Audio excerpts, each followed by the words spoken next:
जूही जैसे ही घर जाने के लिए हॉस्पिटल से निकलने वाली थी, वैसे ही रिपोर्टर्स ने उसे घेर लिया। पर रचित उसे रिपोर्टर्स के बीच से निकालकर वापस हॉस्पिटल में ले आया था। जब जूही और रचित केबिन में पहुंचे ही थे कि तभी वहां केबिन का गेट खोलकर हांफता हुआ विनय अंदर आ गया। विनय को जैसे ही स्कैंडल की खबर मिली, वो ऑफिस में सारे काम छोड़ छाड़ कर यहाँ हॉस्पिटल भागता हुआ चला आया था। ऑफिस से हॉस्पिटल तक की ड्राइव में उसने एक पल भी चैन की सांस नहीं ली थी। वो पूरे टाइम बस इस स्कैंडल को मीडिया से हटाने की कोशिश में लगा हुआ था। तभी जब न्यूज में उसने जूही को रिपोर्टर से घिरा हुआ देखा, तो विनय ने जूही के बॉडीगार्ड से उसकी एग्जैक्ट लोकेशन पता लगाई। विनय जैसे ही हांफता हुआ केबिन में एंटर हुआ, तो जूही का थका हुआ चेहरा और मायूस आंखें देखकर एक पल के लिए वो अपनी जगह पर ही जड़ होकर रह गया।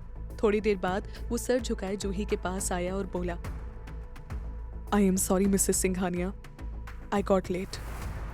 जूही विनय को वहां देखकर बहुत खुश हुई। उसने एक्साइटेड होकर कहा, ओह थैंक गॉड विनय, तुम यहाँ आ गए। फिर जूही बिना रुके उससे बोली, पर ऋषि कहाँ है? तुम्हारे साथ नहीं आया वो? विनय ने जूही को इतना एक्साइटेड देखकर चैन की सांस ली और कहा, मैम आपको बताया था ना कि सर बिजनेस मीटिंग के लिए बाहर गए हैं। जूही को विनय की सुबह वाली बात याद आ गई, तो उसने धीमे से कहा, ओह हाँ बताया तो था। जूही ने फिर उससे कहा, तो फिर अब इस मैटर का क्या होगा? विनय ने पोलाइटली उससे कह दिया, मैम यहाँ से स्कैंडल को मैं हैंडल करूंगा, इसका काम शुरू भी हो गया है, प्लीज यू डोंट वरी। जूही कुछ और भी कहना चाहती थी, पर रचित को देखकर वो चुप हो गई। उसने रचित से सीरियसली कहा, चीकू क्या तुम प्लीज थोड़ी देर के लिए बाहर जा सकते हो? मुझे विनय से अकेले में कुछ बात करनी है। जूही को इतना सीरियस देखकर रचित बिना वक्त गंवाए केबिन से बाहर चला गया, लेकिन उससे पहले उसने जूही को याद दिलाते हुए कहा, लेकिन जूही तुम ज्यादा सोचना या परेशान मत होना, तुम्हें अब भी फीवर है। जूही ने स्माइल करके बस हाँ में सिर हिला दिया। रचित के बाहर जाते ही जूही विनय से बोली, क्या है ये सब विनय? ऋषि इतना बड़ा स्कैंडल करके आराम से बैठा है और यहाँ रिपोर्टर्स मुझसे सवाल कर रहे हैं। क्या जवाब दूं मैं इन सवालों का, जब मेरे पास खुद ही कोई जवाब नहीं है? और तुम लोगों ने कॉन्ट्रैक्ट में भी तो कुछ ऐसा मेंशन नहीं किया था। मैंने जूही को इतना सब कुछ एक सांस में बोलता देख थोड़ा आगे आकर पेशेंटली बोला, मैम प्लीज आप शांत हो जाइए। मैंने पहले ही अपने लोगों को भेज दिया है हॉस्पिटल एंट्रेंस से रिपोर्टर्स को हटाने के लिए, और ऋषि सर के स्कैंडल को भी अच्छी तरीके से इन्वेस्टिगेट किया जा रहा है। आप बिल्कुल फिक्र मत कीजिए। ये सुनकर जूही थोड़ा शांत हो गई। उसने मन ही मन सोचा, चलो ये भी ठीक है, पर इस वक्त ऋषि को भी यही होना चाहिए था। तभी विनय ने जूही का ध्यान खींचते हुए कहा, मैम वैसे सर ने कहा था कि अगर आप उनसे कुछ बात करना चाहती हैं तो आपकी उनसे वीडियो कॉल करवा दूं। जूही इस वक्त बहुत चिड़ी हुई थी। उसने मन ही मन कहा, एक तो मुझे बुखार है, मेरी तबीयत खराब है, ऊपर से घर में मुझे नीना पांडे और रिया को झेलना पड़ता है, और अब क्या घर के बाहर ऋषि के स्कैंडल भी झेलने पड़ेंगे। इन्हीं सब की वजह से मेरा घाव ठीक नहीं हो रहा है। जूही ने विनय की बात सुनते ही तुरंत कहा, हाँ अभी करो कॉल, मुझे अभी के अभी ऋषि से बात करनी है। विनय ने जूही की बात सुनकर कहा, ओके मैम, बस 1 मिनट रुकिए आप, मैं अभी कॉल करता हूँ सर को। फिर विनय दूसरी साइड घूमकर ऋषि को कॉल करने लगा। जूही ने इतने में सोचा, ऋषि का ये स्कैंडल सच हो या झूठ, पर क्या उस लड़की ने एक बार भी नहीं सोचा कि ऋषि शादीशुदा है? क्या वाकई रिश्तों के मायने इतने कम हो गए हैं? पर जो भी है सही है, चिड़िया खाने के लिए मरती है और इंसान स्टेटस और पावर के लिए। जूही के दिमाग में यही सब ख्याल चल रहे थे कि अचानक उसे ऋषि की आवाज सुनाई पड़ी, जूही। जूही सरप्राइज्ड होकर पलटी तो सामने ऋषि का चेहरा आ गया। ऋषि को टैबलेट स्क्रीन पर देखकर जूही ने सोचा, हो ये तो थोड़ा थका हुआ लग रहा है, पर अब भी यार कितना हैंडसम है। ये बात दिमाग में आते ही जूही ने अपना सर हल्के से हिला दिया और खुद को डांटते हुए ही खुद से बोली, जूही इस वक्त भी तू क्या सोचने बैठ गई? कॉन्सेंट्रेट जूही, कॉन्सेंट्रेट। फिर जूही ने थोड़ा गुस्से में ऋषि की ओर देखकर कहा, ऋषि तुम तो मुझे बड़ा कहते थे कि मैं अपनी इमेज का ध्यान रखूं, अपने प्राइवेट अफेयर्स को पब्लिक ना होने दूं। अब तुम्हारा क्या कहना है इस मैटर पे? जूही को अपने ऊपर ऐसे गुस्सा करते और सवाल पूछते देख ऋषि मन ही मन हंसकर बोला, ये तो पूरे बीवियों वाले हक जता रही है। लेकिन फिर ऋषि ने सीरियस होकर जूही से कहा, क्यों तुम्हें क्या लगा कि सिंघानिया कॉर्पोरेशन की सीईओ की वाइफ बनना इजी है? ये मैटर अब तक समझ नहीं पाई तुम? ऋषि की बात सुनकर जूही का गुस्सा एकदम शांत हो गया।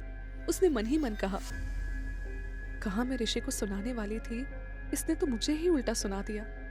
समझ तो मैं भी गई थी उस पिक्चर को देखकर कि कुछ गड़बड़ है, पर अब जब ऋषि ऐसा कह रहा है तो क्या इसका मतलब है कि मुझे एक बार में बिना किसी डाउट के समझ जाना चाहिए था कि ये स्कैंडल में सब कुछ फेक है? ऋषि की बात सुनकर जूही को लगा उसके पास अब कुछ कहने को है ही नहीं। वो चुप ही रही। ये देखकर ऋषि बोला, ओके देन, तुम्हें वैसे भी कुछ करने की जरूरत नहीं है, तुम बस शांति से बैठो, विनय इन्वेस्टिगेट करके तुम्हें रिजल्ट बता देगा। फिर ऋषि ने जमाई लेते हुए कहा, अच्छा, और कोई बात नहीं है तो कॉल विनय को ट्रांसफर कर दो। जूही ने फिर कहा, अच्छा, तो फिर मुझे क्या करना होगा? ऋषि ने कुछ कहने के लिए अपना मुंह खोला, लेकिन फिर जूही की चोट देखकर कहा, हाउ इज योर इंजरी? तभी जूही ने अपना घाव छुआ और मन ही मन सोचने लगी, ऋषि मेरी चोट के बारे में पूछ रहा है। वाह, कुछ कुछ दिन अजीब और अनोखे होते हैं। लगता है आज का दिन भी उनमें से ही है। जूही ने जब कोई जवाब नहीं दिया तो ऋषि खुद ही बोला, इट्स रिकवरिंग वेल, राइट? जूही ने बिना कुछ सोचे हाँ में सर हिला दिया। ये देखकर ऋषि ने चैन की सांस लेते हुए कहा, दैट इज गुड। जूही के एक्सीडेंट होने के बाद से ही बहुत बड़ा बोझ सा था ऋषि के मन में। आज जूही का जवाब सुनकर ये बोझ थोड़ा कम हो गया था। फिर ऋषि कुछ सोचकर बोला, अच्छा, तो तुम 1-2 दिन और आराम कर लो, मैं कल दिल्ली वापस आ जाऊंगा, तब फिर तुम भी ऑफिस आ जाना। जूही ने मुंह बनाते हुए कहा, मेरे ऑफिस आने से तुम्हारे स्कैंडल का क्या लेना देना? जूही की इस बात पर ऋषि ने जूही को ऐसे देखा जैसे वो एकदम इडियट हो। फिर ऋषि ने खुद को समझाते हुए कहा, ऋषि, इसके सर पे चोट लगी है, इसलिए इसका दिमाग इस टाइम कम चल रहा है, चिल्लाना मत इसके ऊपर, कंट्रोल।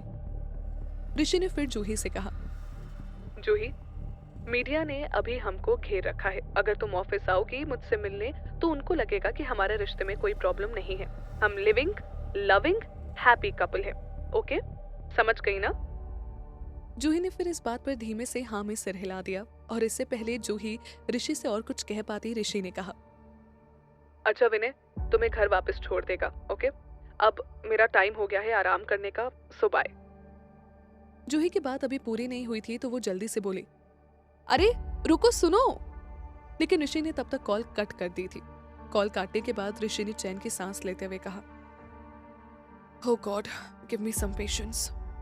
पर ऋषि के इस तरह कॉल काटने पर जूही ने मुंह बनाकर कहा, खड़ूस। ये सुनकर किसी तरह विनय ने अपनी हंसी कंट्रोल की। वो जूही से बोला, मैम चलिए मैं आपको घर ले चलता हूँ। जूही ने विनय से पोलाइटली स्माइल करके कहा, ओके। फिर जूही बाहर खड़े रचित से मिली। रचित ने उसको एक बार और अपना ख्याल रखने को कहा और जूही विनय के साथ हॉस्पिटल के बाहर आ गई। जूही ने देखा हॉस्पिटल एकदम पहले जैसा हो गया है, कोई रिपोर्टर्स नहीं, कुछ नहीं, जैसे कुछ देर पहले यहाँ कुछ हुआ ही ना हो। विनय ने कार हॉस्पिटल के एंट्रेंस पर ही पार्क की थी। हालांकि विनय ने सभी रिपोर्टर्स को हॉस्पिटल के कॉरिडोर से हटवा दिया था, पर फिर भी वो कोई रिस्क नहीं लेना चाहता था। वो जूही को प्रॉपर प्रोटेक्शन के साथ हॉस्पिटल से बाहर ले आया और उसे पाठक निवास के गेट पर उतार दिया। जूही ने कार से उतरने के बाद विनय से कहा, thank you Vinay, please come inside and have something. Vinay ने जूही के इनविटेशन को मुस्कुराते हुए रिजेक्ट कर दिया। वो बोला, थैंक यू मैम, बट अभी बहुत काम है तो सॉरी, मुझे अभी जाना होगा। जूही ने वैसे भी विनय से सिर्फ कर्टिसी में पूछा था, तो अब बात करने को कुछ था नहीं। विनय भी जूही को वहां छोड़कर चला गया। जूही भी गहरी सांस लेकर पाठक निवास के मेन गेट की ओर चलने लगी। उस वक्त शाम का मौसम थोड़ा ठंडा था और जूही को अभी भी फीवर था। इसी वजह से जूही को बाहर थोड़ी ठंड लग रही थी। वो तेज कदमों से चलकर घर के अंदर जाने लगी।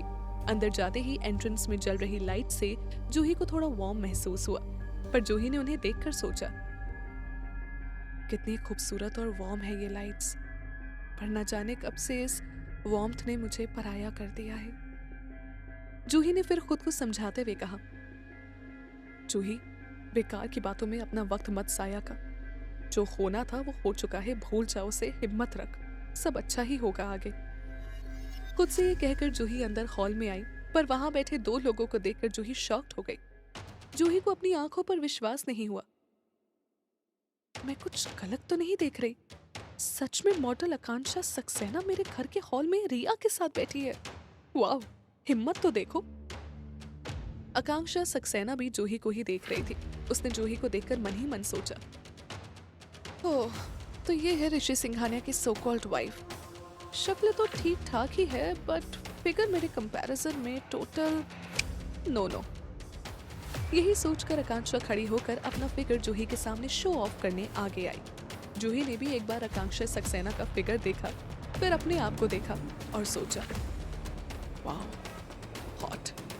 मुझे अगर लड़कियों में इंटरेस्ट होता तो मुझे भी ये जरूर पसंद आती, but bad luck, I am not interested in women. मुझे तो। इतना सोचते सोचते जूही को ऋषि का चेहरा याद आ गया।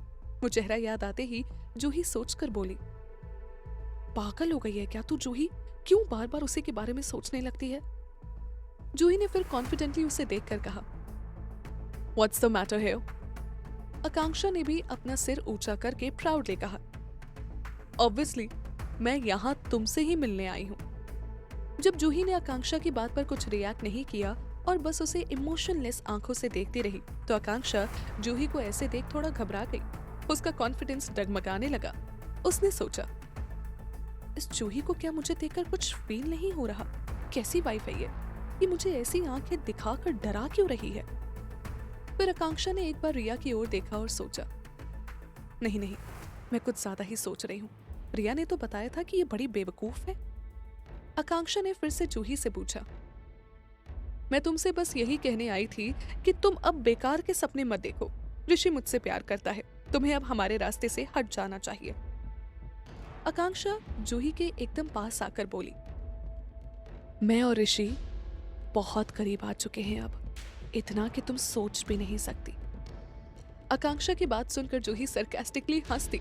वो बोली, अच्छा, मैं बेकार के सपने ना देखूं? अब जूही आकांक्षा के करीब जाती जा रही थी। कितना करीब? इतना? इतना? कितना? बताओ, या और ज्यादा? क्या तुम मिसेस ऋषि सिंघानिया से भी ज्यादा करीब हो? जूही को ऐसे बात करता देख आकांक्षा घबरा कर पीछे हट गई और हड़बड़ाते हुए जूही की ओर उंगली करके बोली, तुम। जूही के इस रूप को देखकर के आकांक्षा पीछे हट जाएगी? आकांक्षा जूही के घर पर रिया के साथ क्यों थी? अब ऋषि और जूही कैसे हैंडल करेंगे इतने बड़े स्कैंडल को?